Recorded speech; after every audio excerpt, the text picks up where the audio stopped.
This event is a recital that I am touring. It's one of 4 recitals that I've curated. It's really close to my heart because it's music by Black women composers, the trailblazers who have passed away, along with the living composers, and it's their music written to the poetry of Black women as well. And I thought, why not start my tour with Houston, Texas, a place that's so close to my heart.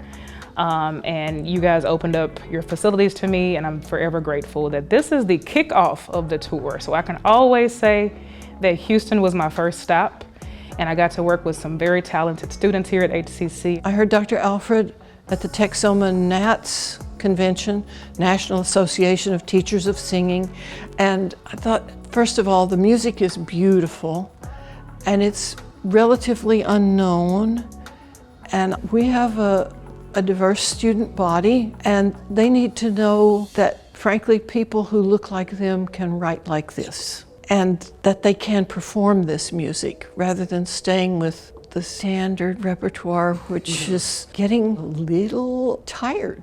I see up-and-coming composers being part of this recital as well, and I'm just looking to showcase these women and to showcase this music and this poetry in a great way. So I look for it to be a growing and evolutionary event.